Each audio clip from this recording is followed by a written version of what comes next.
see, and I know a message also from North Carolina. See, God is good that in this place of Virginia Beach, God is the reason why we're here. Don't you believe so? Yes. The sister Carmen from Maryland decided to be part of our church. There are a lot of things to be thankful for, because worship is a time of expressing how thankful we are to God. And I know one of our members, where is she now? Janelle. Okay. Well, I asked her because she had a testimony of God's goodness, and after she finished from Southern Adventist University last week, she passed the nursing board. So we have another new registered nurse. You know, come over here. Share to us how the Lord is so good.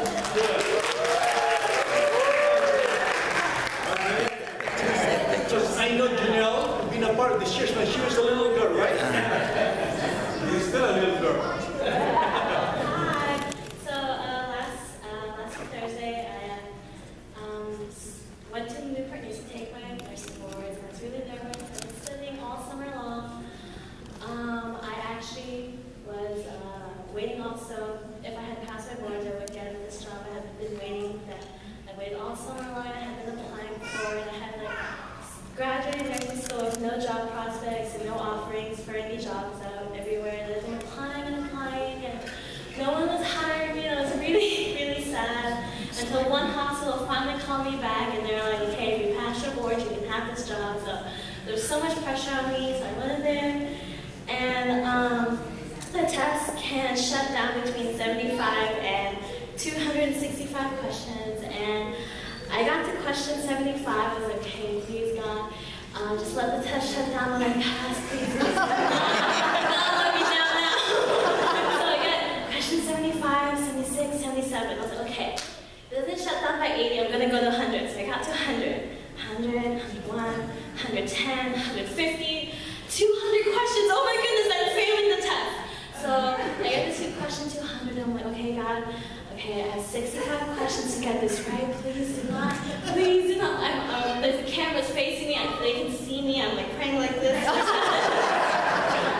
I get to 260 questions, and there. I'm like, "Okay, God, I have 5 more questions. 5 more questions. 261, 262, 263, and the test shut down.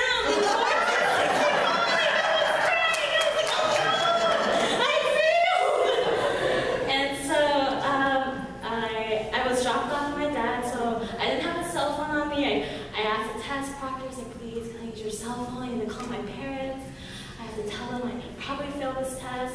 So I called them, they picked me up, and I was really worried because I didn't know what to do.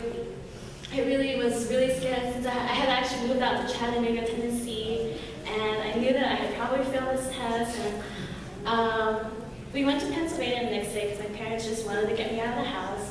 We're driving along the road, and I'm checking. I told myself not to bring my computer, but I had to bring my cell phone. So I'm on the internet, and I'm searching through Virginia Board of Nursing, refreshing it every 20 minutes to see status fail on the website. So I'm refreshing, and we get to the hotel. We're in the parking lot, and I check Facebook, and one of my friends who took this test the same day as me, her status said, "Oh, she had passed her board." I'm like, "Oh my gosh," they posted a thing, my name's gonna say failed, and everyone's gonna see it, and I'm gonna cry.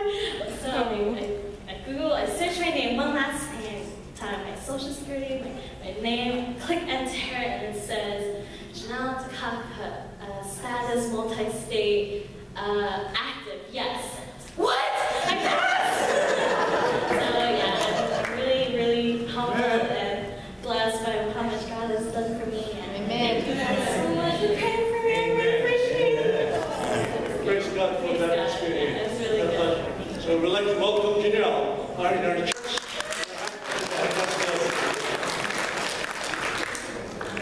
Another blessings we have is, while we take more of our years, did you know that Nanay Bilan is celebrating her birthday? You know how young she will be? Nanay Bilan, will you please stand up? She's one of our youngest member of our church now. How old will you be, Nanay Dulan? 90. She'll be what? 90. 90. Wow! What a blessing! And she's been an Adventist since back in, well, I will not tell the years, but she's been a long time Adventist because she knew also my dad when they used to be young people. We have a lot of things to be thankful for. Another blessing I was reminded is, look, I would like to present to you, where's Tristan and Elise Deschamps? Will you please stand? This, where's Elise? Oh, Lizzie. They were a little boy and girl here. Now they're grown up. But just want to let you know, 2011 they were baptized at Tidewater Adventist Academy by our former pastor, Pastor Mark. Sige, am I right? Yes. So when we talk about it, we'd like you to know that our board had recommended to present to the church for their membership here by baptism. So next Sabbath we'll accept her. But I just want to welcome Kristen and Lizzie because this is their church, right? And we're happy to see you. Next Sabbath we'll bring you again your name. Thank you very much for standing up. Thank you. Amen. Now, as we move along with our church, I'd like to call RJ. See, this is another blessing, and RJ would like to share to us.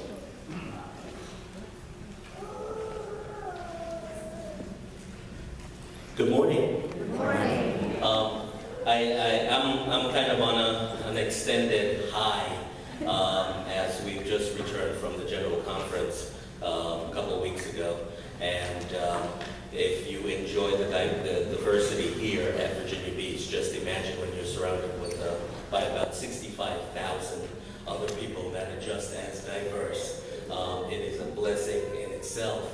But with that said, as we as a church continue to focus on the blessings that God's bestowing on the general church and the local church, we start to think about our finances and where we're going with our finances. And if we're going to be mission-oriented, if we're going to be doing our various programs of outreach, then we must have the support of the church behind it. And the church has been blessed over the years to really have great support and great management support. Sister Ida Mota, who really keeps us on track.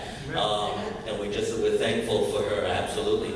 But we need to also consider as a church where we stand financially and where our support to our church will go. And I promised Pastor that we will embark on some great things coming up after the latter part of the year. And first thing being our financial peace program that's going to be coming online here in September. You'll hear and see much more about that in weeks to come. But I just want everyone to be as enthused about this as we start straightening our own financial lives, and we're able to then continue to bless our church and continue our ministries in full. Amen? Amen. Thank you, Archie. Now, as we continue with the worship this morning, let's bow our heads as we pray. Words would not be enough for us to express how thankful we are to be a part of your great church in this place of Virginia Beach. And Lord, as we open your word, speak to us, that we may hear once again your voice. As we move forward with prayer, in Jesus' name, amen. 445 BC December.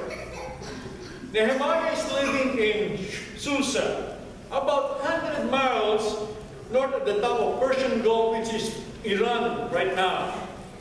Susa is known also as Shushan, was one of the Persian capitals where Prophet Daniel was buried, and Queen Esther, remember? Nehemiah is almost 1,000 miles away from home. Though he never actually lived at that home, but his Judean ancestors were taken before the captive by the Babylonian armies of King Nebuchadnezzar than 150 years earlier. Nehemiah was born in exile, and he lived in a whole life in exile. But Nehemiah, at this point in time, the book of Nehemiah, you will find that his future looks so bright. He had been appointed as an official cupbearer. What is a cupbearer? Just bearing the cup? No. You need to be a trusted person. Why? Because a cupbearer is someone who will bring the cup to the king, but prior to the king tasting anything in that cup, he will be the first one who will do it.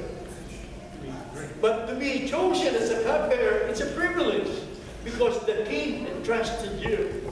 And Nehemiah, at that time, being a cupbearer, he had a wonderful experience with the Lord. Now, as we learn about the book of Nehemiah, because this coming 4 weeks we'll be talking about the book of Nehemiah. Well, it is possible that in this book bears the name Nehemiah may look like autobiography, but many Bible scholars believe that Ezra, the secretariat, have written the book of Nehemiah, and they consider the Hebrew scriptures as like 1st and 2nd Chronicles, 1st and 2nd Samuel, 1st and 2nd Kings. So it is a combination of the book of Ezra and Nehemiah. Let's begin our study with this courageous leader in Nehemiah. We read earlier from the Call to Worship, chapter 1, verses 1. Because Ezra led a group of Israelites from exiles back to Judah about 12 years earlier. And Nehemiah wondering how are they doing? The news that he received was not encouraging. Let's read on Nehemiah. In Nehemiah, you'll find out when he heard the story of what's going on, he heard not a good news, but a sad news. I don't know with you, but because in our culture, in our community, we have number from the islands. We have number from the Philippine Islands as well. We have number from different states. But what have you heard about sad news from your family away from us? How do you feel about that? Even from Orlando, Florida, after you transfer from Orlando coming here to Virginia. How do you feel? Would you be happy? From Ecuador or the Dominican Republic, Nicaragua? Nehemiah felt the same thing. He heard a lot of sad news because he knew something had happened back in Jerusalem. The sad news that the tabernacle was destroyed. So, if you look on the book of Nehemiah, Nehemiah, as the scripture tells us, sat down and wept. Well, that time there was no cell phone that they could call right away, an overseas call. They could have a FaceTime or Skype, whatever. There was no communication like that. And thousands of miles away. And it's not that easy to travel.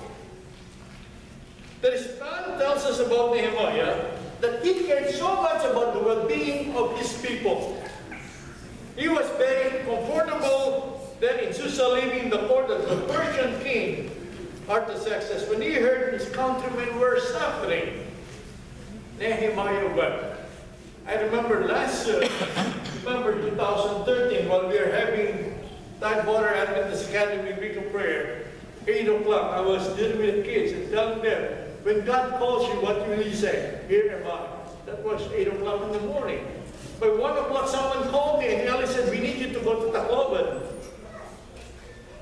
Shall I say, oh no, not me. Imagine 9, 10, 11, 12, 1, someone called me for me to go to Tacloban because what happened in Typhoon Yolanda that time. And I felt so bad. Finding the terrible experience, the worst typhoon ever happened in the world history, they said, that right there and then, a lot of people died.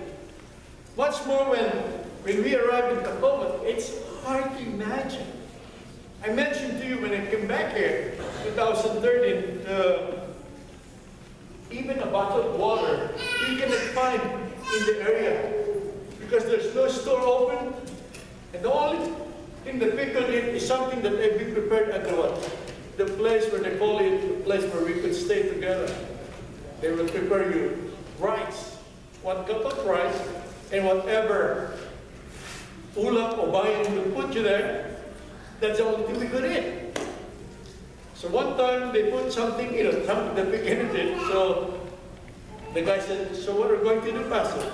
I said, well, here's what they prepared for us. 1 cup of rice. So let's eat the cup of rice.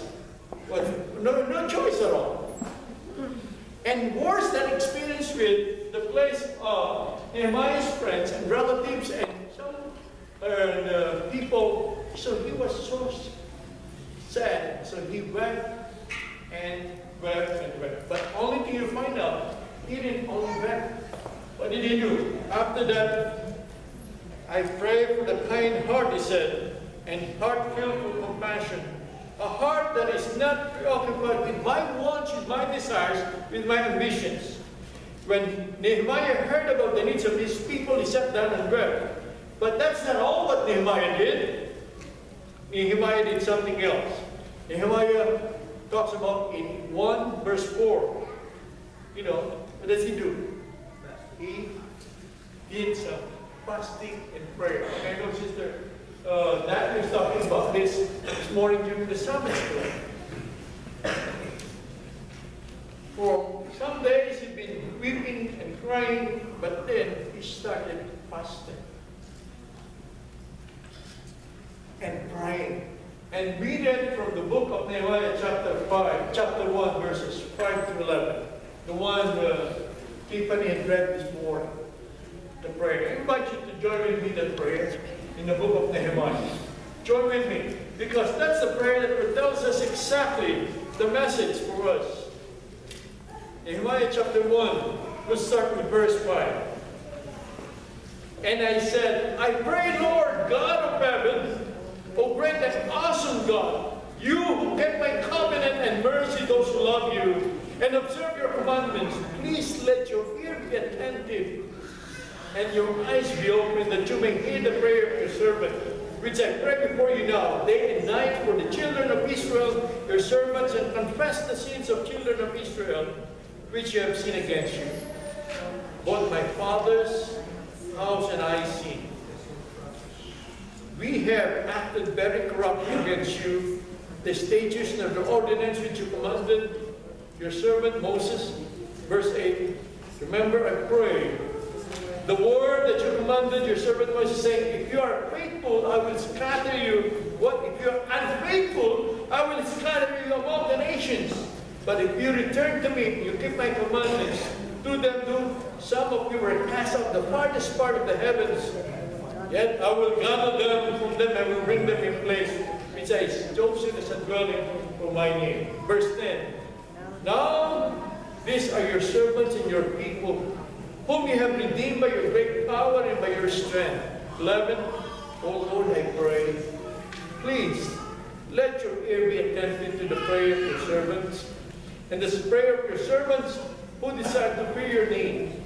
And then let your servant prosper this day. And I pray and grant him mercy the sight of this man. For I was the king's cupbearer. The story